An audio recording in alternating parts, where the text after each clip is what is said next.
Well, hello, everybody. Welcome into another edition of Get to Know the Royals right here on the Queen Sports Network. Today, let's talk a little field hockey as we welcome in our newest assistant coach of the Queen's Field Hockey program, and that is Miss Kealsie Robles. And Kealsie, thank you so much for joining us here today. I know you have a very busy schedule, both with coaching and, of course, playing for the U.S. Women's National Team, but we'll talk more about that in a minute. But again, thank you so much for joining us. Yeah, thank you for having me. And I guess a welcome to Queens is in order as well, and kind of coinciding with you in terms of both of your careers as a coach and of course as a player. The U.S. Women's National Team, the new home site being right here at USWNT Field here in Charlotte, and we of course are so excited for that partnership, and of course that allows someone as high a caliber as yourself to come and coach for us. So, can you talk a little bit about what your origins in field hockey are, and why you love this game so much that now you can play and coach at the same time? Yeah, so grew up in Yorktown, Virginia. I think field hockey is more of a Northeast sport, Sure. but lucky Yep. enough to start when I was around in fourth grade. But yeah, field hockey is just something that is an ever-growing sport, and I love the community. It's not too big of a sport where it's a small community where everyone's really interconnected.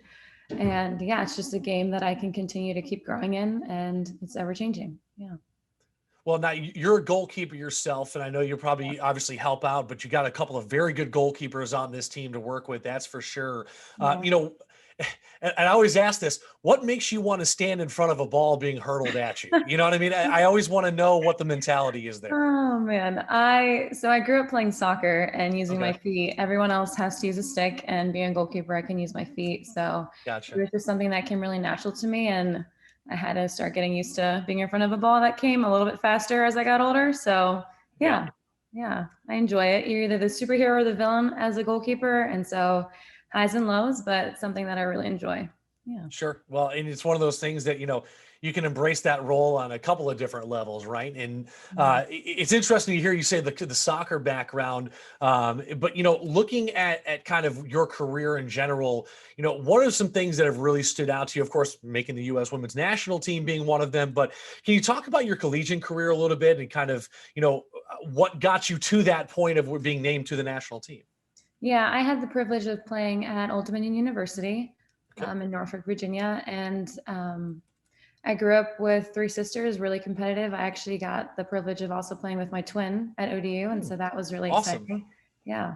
And just a high level performance center and high level standards across the board. And so, yeah, Sure. it just prepared me for what was coming for the national team during junior camps in the summers. Yeah, just definitely a big step to the national team in the international game, but yeah, great transition. Well, let me ask you this, and for those, and you mentioned it, kind of field hockey is that burdening sport. I mean, bird kind of coming out sport here in the Southeast, almost kind of a similar track to what lacrosse saw about a Yeah. decade ago in terms of it just picking up popularity. But I know in the Charlotte area specifically, it's become pretty far and wide. So, Mhm. can you talk a little bit about, what it's been like, one, to be on the U.S. national team, but, how did you make that transition and what was that journey like?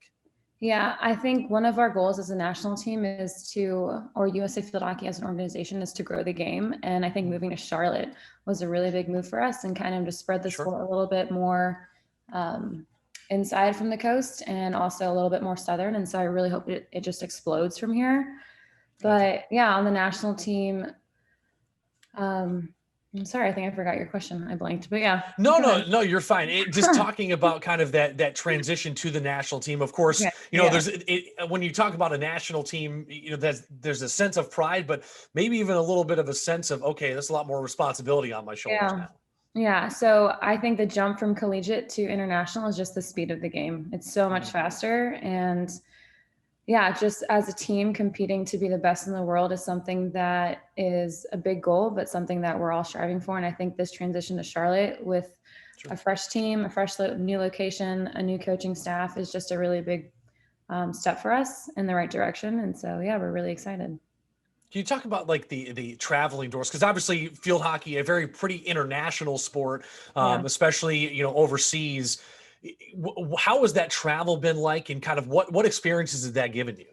Yeah, so we started Pro League, which is the competition between 8 other nations and us. Okay. And we play one home game on US soil and then one home game on their soil.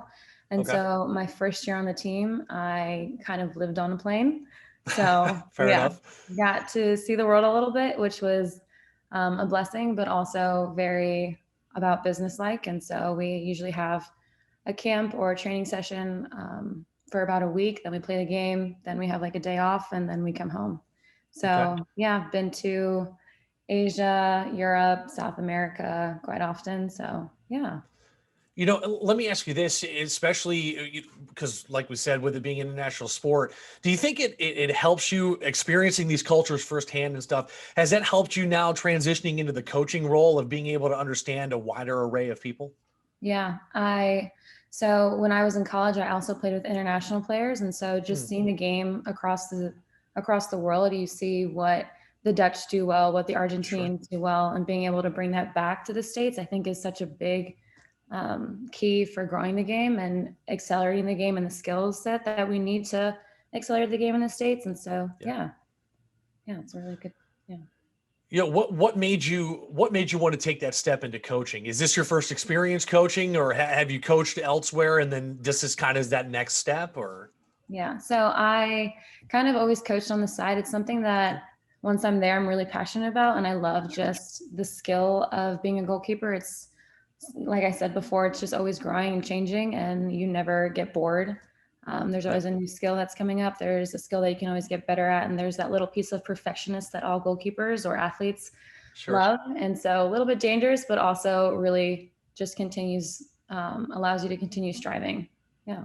Well, it's got to be interesting to you for someone who is playing and coaching at the same time, especially at the level that you are, trying to, I guess, turn off player mode and turn on coach mode and then vice versa. I got to imagine at points that can be a little difficult. Yeah. So just balancing both schedules is something that I am getting used to, but Mhm. it's really cool to bring things that we're working on the national team to the Queens Sure. program and just, yeah, spreading the growth, spreading the wealth and the knowledge. So, yeah. What now, let me ask you this. What is it you're looking forward to most? Obviously, you've got a great coaching staff you're working with. Coach Kist is Yeah. fantastic, They're starting great. the program here, and then, of course, adding Coach Morris as well this year. What are you excited about working with those two? And what are your goals here for your first year as a coach?